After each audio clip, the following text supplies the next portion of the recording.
Big movies this Halloween season are either crumbling or growing, and it's showing Hollywood one big lesson they need to learn.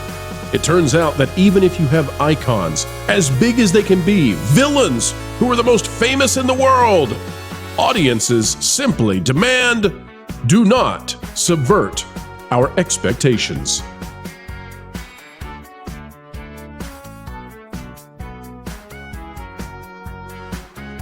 Hello, ladies and gentlemen. Welcome back to the Pro Channel, where we as ever endeavor to explain entertainment. Keeping you ahead of the culture curve is our passion, and the Holly Weirds just can't understand how we keep doing it day after day.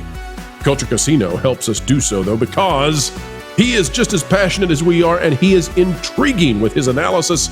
Culture, welcome back to the channel. Well, that's high praise, and I appreciate that. I also appreciate being here again, Pro. Thanks for having me. Well, we try, folks. All we ask in return for this video of excellence on the way is click that like button. And here we go. All right, Culture, we are currently looking at perhaps one of the biggest financial failures in the history of cinema. And that's fascinating to say because we've been saying this now for years, not about the Joker, but we've said it about Indiana Jones. We've said it about the Marvels. We've said it about, well, we will say it about Snow White, we presume. But right now it's the Joker. The Joker is currently rushing towards being the biggest flop of all time, taking the title away from the Marvels and Indy. Well, here's the problem, Culture. Hollywood thought they could bank. They could bank on this one, especially in Halloween, right? The Halloween season, Joker is the most famous clown of all. He's also the biggest villain you could ever find. The first movie made $1 billion. And so they thought, well, surely we've got a hit here. Instead, let me show you this. Wild Robot is beating it. An original IP,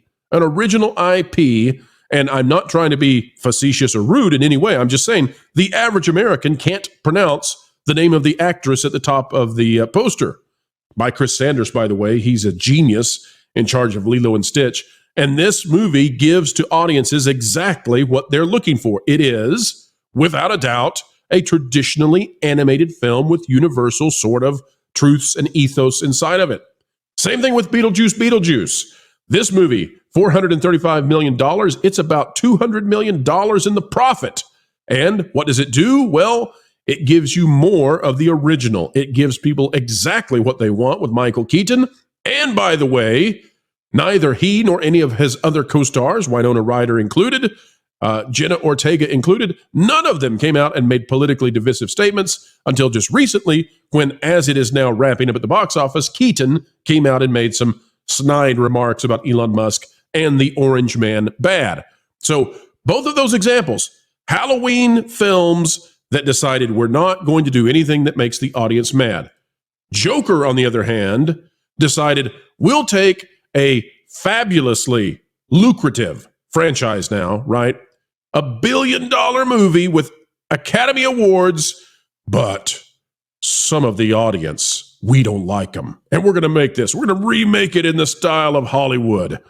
And the result of that, by putting in Gaga and making it a musical, and spoiler alert, he's not even really the Joker, although it makes no sense. Culture, the result of that is you make about 1/5 or less of the original box office. That is 1/5 of what you would have made if you just made a proper sequel. That is the level that audiences are angered when you subvert their expectations. That is how much people will turn on you. It doesn't matter anymore, Culture, if it's Batman or the Joker or Superman. It doesn't matter if it's RDJ with Tony Stark. None of it matters. If you make the audience angry, if you subvert their expectations, if you step into controversy, you can be DC, you can be Marvel, you can be Disney Animation.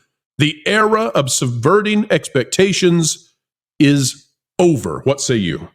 I think you're on the right. I think you're right on the money, Pro, as usual. Again, and I think it's even more severe than you even made it out to be. The original Joker film made $1.07 billion. You have to remember they did that on a $55 million budget. So it's far worse than you even gave it credit for. And it's such a spectacular fail to go at the audience. And it would have been hard enough for the audience to swallow just a tonal shift, but to completely change it, not just tonally, but also putting it as a musical and featuring, not necessarily Lady Gaga, but a different character as prominently as they did.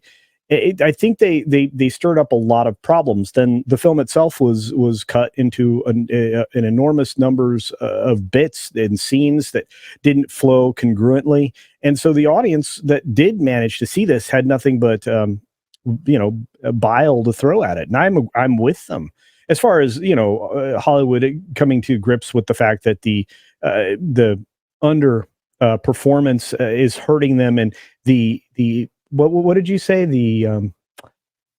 Try this on, Culture. We're sick and tired of the narcissistic elite thinking that they're smarter than the iconography selected by society, that they know these characters and what they should be better than 50, 60, 70 years of consumer choices, building them up to be at the top of the heap.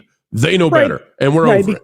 Right, because that seems really easy. And I was actually waiting for you to say the word subverting expectations, but nobody enjoys that. There are a limited number of products and film projects that could actually do that and be successful. We far exceeded the number of studio pictures that can do it and have done it effectively. So I would think that they would have already learned this lesson, but according to Film Threat recently, Hollywood's turning a different direction, and they've come to that realization that they're going to have to lean back into classic entertainment. But when it comes to the other films that you mentioned, films that I actually enjoyed, with Beetlejuice and The Wild Robot, and there's several others built in there. I mean, we are forgetting some wonderful films out there. But look, Wild Robot, brilliantly done on a very limited budget, and it's just performing beautifully. That's really important, Culture. Explain to our listeners now. Mm-hmm. They might look at this and say, well, Wild Robot is barely beating Joker at the box office. Why are these guys praising it and they're hating on Joker? Could you explain the difference, please? Well, if you can bring up the limited production budget that it has, and not to mention the fact that, when you look at the profit side of the equation and the fact that they didn't have to dump a whole lot of promotion on it, you come to recognize or see that this thing is going to be more profitable. So much so, Pro, that they already greenlit a second film. It's already got a sequel. Right, sequel on the way. Yeah, and it's got a production budget of $78 million. So we can already argue that it's profitable, whereas Joker never will be. This thing still has a few more weeks in theaters. I imagine over the next 3 weeks, it'll continue to do well. It's already sitting at a 2.6 times production budget. If it gets to 3, we know for certain that there's built-in profit margin. So I would say that just in the number of theaters it's in and its overall performance, especially domestically, this thing's already sold to streaming services. Right, it's already Culture. I want everybody to focus on the production budget because we're about to switch to Joker, so everybody can see why Joker is a thud and a dud. Ready? 3, 2, 1. Take a look at that difference. $190 million production budget. That, by the way, is the stated production budget, and it does not include prints, ads, marketing, which oftentimes can be in excess of $100 million. When you figure out, Culture, that the studio then has to make back double whatever their total spend is. So let's say that Joker, for example, let's say that its advertising is $100 million. All right, it's right at $300 million. It would need then $600 million to break even because the theaters and taxes take half of your revenue, at least. Yes. So it needs $600 million to break even, whereas the Wild Robot has already broken even. It's already in profit territory. Yeah, and in the first place that this goes, unfortunately, if you're Joker, is you go to the Max platform, right? There's no profit built into that. There's money switching from one pocket to the other in the same company. It doesn't do anything. Whereas the Lupita Nyong'o film, Wild Robot, is going to go to another location and do very well. You have lots of different pay windows open, right? You have your first one, which is theatrical. But then your next window down the chain is the one that's going to kick your profit into gear, and Disney hasn't been able to count on that with any of their projects. So it's even often more extreme than we even mentioned. We try to keep it very conservative. Pro just did so as well, because honestly, in today's the way the structure is, if you don't make 3 times the budget, Pro, you lost money. If you don't do that, and if you look at the way the domestic numbers came in versus the international numbers, as far as the states go, the Joker got an even lesser share than we even give it credit for. If you take a look at that, once again, it's a 30-some% of the total dollars in box office in the U.S. That's North America, I should say, because it includes Canada. That's terrible. But Culture, I'll say this. I'm feeling particularly positive right now. So I want to show this to the audience, which is Beetlejuice. Yeah. Now, both Joker and Beetlejuice feature characters who are villainous, but in a way that people will put them in the protagonist role. Okay? Yeah. So both Joker and Beetlejuice fit very similar archetypes. In fact, you might even say that Beetlejuice is dressed as a, sort of psychotic clown. It's in the same vein. Now, one is undead. One is, a rogue villain inside the Batman gallery. But that said, you would think that the Joker at this point is more iconic than Beetlejuice. I'm not saying that, but Beetlejuice is doubling or more. And by the way, it's Halloween week coming up, so this will get probably up to $450 million, and then it's going to exit the box office. That means that Beetlejuice is going to make something like a $250 million profit. Meanwhile, Joker is going to lose $250 million. Yeah. So you have a very simple comparison here to look at Hollywood and say, listen, you gave us what the audience wanted with Beetlejuice. You gave us what nobody wanted with Joker 2, It dropped a deuce. So, Culture, here's what I think about it. Yeah. I think we're heading into a time where, as you've correctly summarized here, Hollywood can no longer take the risk of subverting the audience expectations. And what we mean when we say that is modifying the iconography and the meaning behind the things that we love and pretending that excites us. It doesn't. Things are great, and there's a reason behind why they're great, and you should proceed with caution if you choose to take out the foundations of franchises and characters that people love. It is a very risky endeavor, and when this kind of money is on the line and studios are at the brink, I don't think that they can continue to sink this kind of money into failures. Culture, I'll give you the final word on it. Yeah, no, you're 100% correct. I'm when I look That's what at I like to hear, folks. Video's over. That was the final. No, keep going. But no, I mean, you give the example of Beetlejuice, and it's the perfect example of things because it's the counterpunch to what happened with the Joker film, because that's Warner Brothers also. Basically, they traded money for money, and if it weren't for Beetlejuice, there was nothing to offset that loss. So Hollywood's in that position. Right. Wait, Culture. We can't lose that. That's brilliant.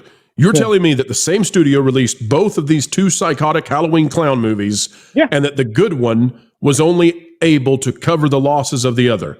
And one does what we've told Hollywood they need to do, and the other one does what Hollywood keeps telling itself it should do. Yeah, well, they don't learn the lesson, Pro, because that's not the first time. I mean, we've been talking about that particular point for a while. But as far as the industry, broadly needs to recognize, if they lose touch with the whole reason people are supporting an individual IP, it's going to fall apart. Whereas look at something that's a super low budget, super niche in Terrifier 3. It's the one thing I wanted to mention in your psychotic clowns conversation.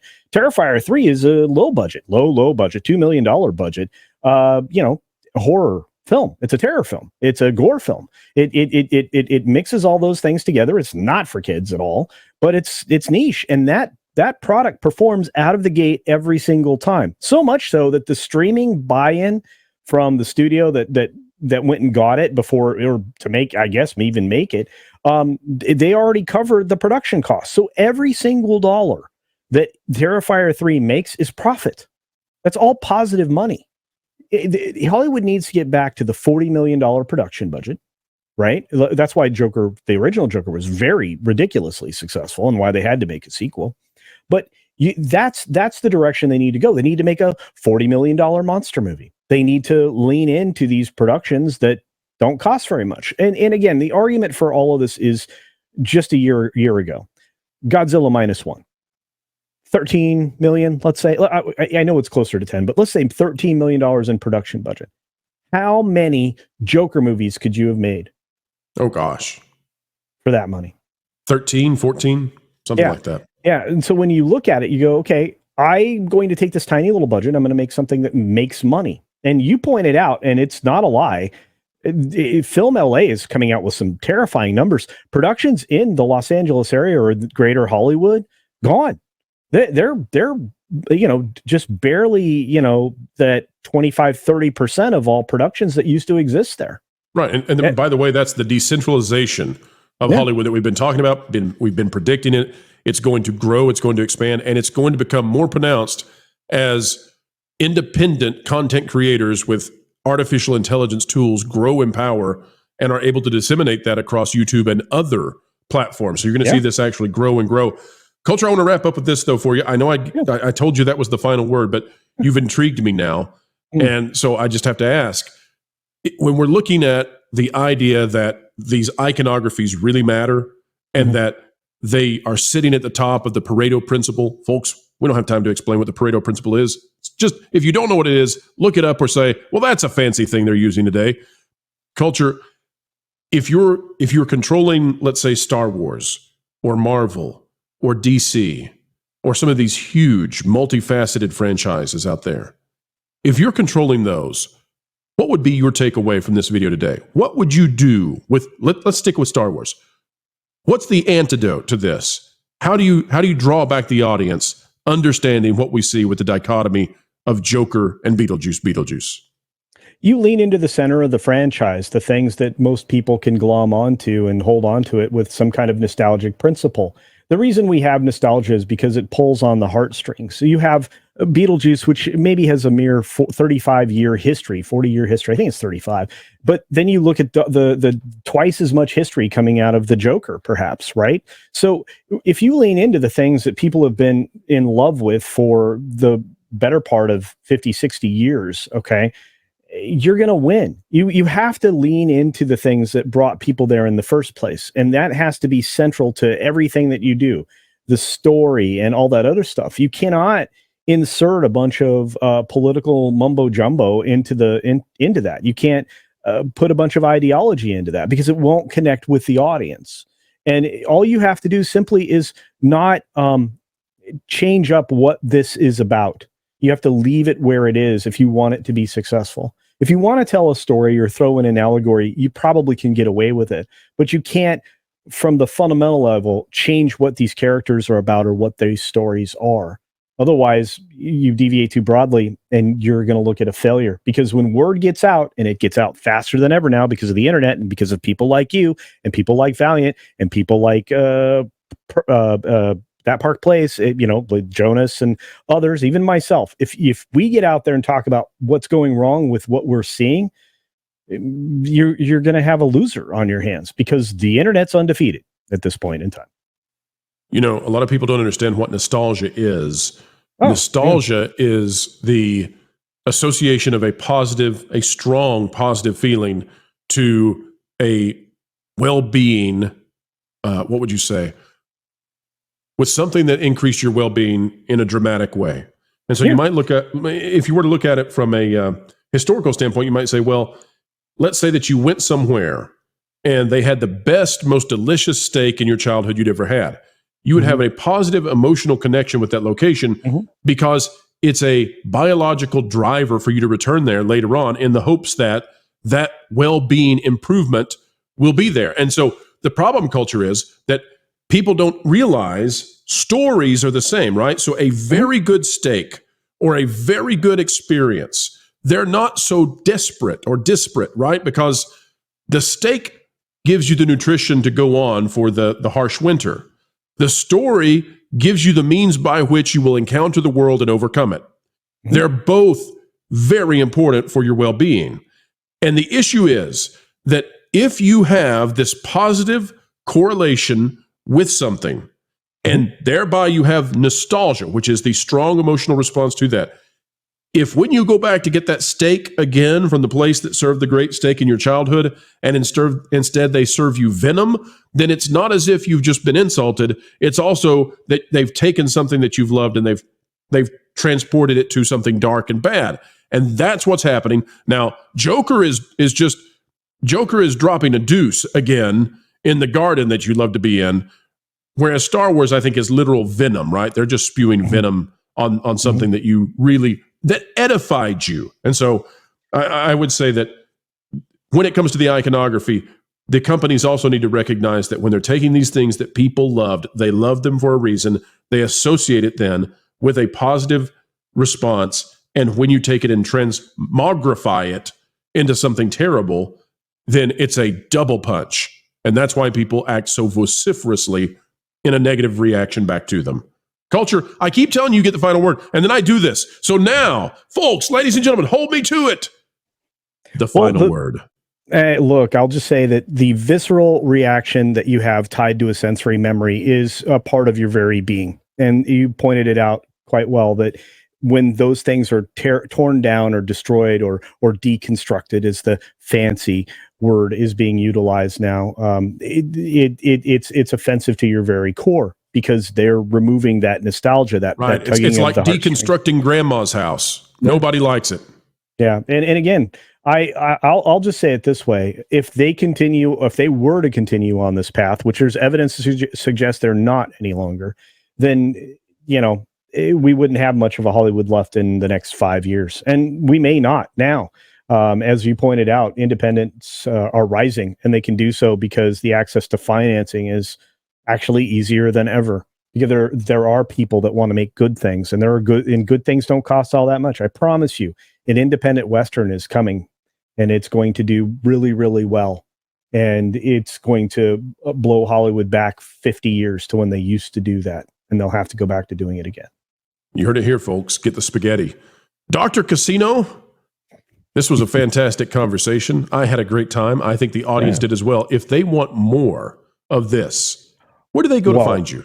You can find me really easily. I don't make it that hard. Culture Casino here on YouTube or on Rumble or on Minds, Odyssey, or Getter. It is as it is. You can find me there. You can also find me on Twitter if you want to send messages and things like that. My DMs are not exactly as open as they used to be, but I do check on whether or not somebody sent me something or not. So do feel free to do that, or you can always send me an email. But the most important place you can find me right now is on the gaming channel that I'm partnered with That Park Place on, called That Game Place. That's right. We do all of the gaming news you could possibly ask for from a more journalistic approach than the modern mainstream sources you used to trust and you used to love. And folks, if none of those contact methods work for getting a hold of Culture Casino, send him a fax. He'll add you to the Rolodex. We promise. All right, ladies and gentlemen, it is your turn now to help us have a bigger Rolodex all over YouTube. Click the like button, share, subscribe, and folks, you can also do the thing we need so much. Click it, stick it to those pesky algorithms. It is the notification bell. Drop a comment down below. Let us know your thoughts. A mind is a terrible thing to waste, so waste not yours. Join a community dialogue. Don't forget that the Pro Show goes to twice weekly starting next week, Tuesdays and Thursdays at noon Eastern. Big programming shift for many of our network partners, affiliates, and friends. And we are excited to begin bringing you even more, bursting at the seams with the kind of news that you know you need and only we can bring. Folks, until the next time, we have the joy of being joined with you to share in your day. Keep learning, keep growing, and as always, keep having fun. This is Wilton the Troll reporting for That's Park Place, and I'm surrounded by loving and adoring people who are peacefully trying to make sure that poor kids aren't cold in the winter. And just behind me, you can see a totally natural bonfire for baking cookies or making marshmallows.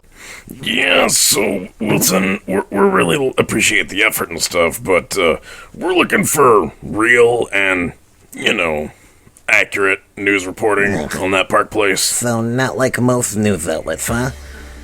No.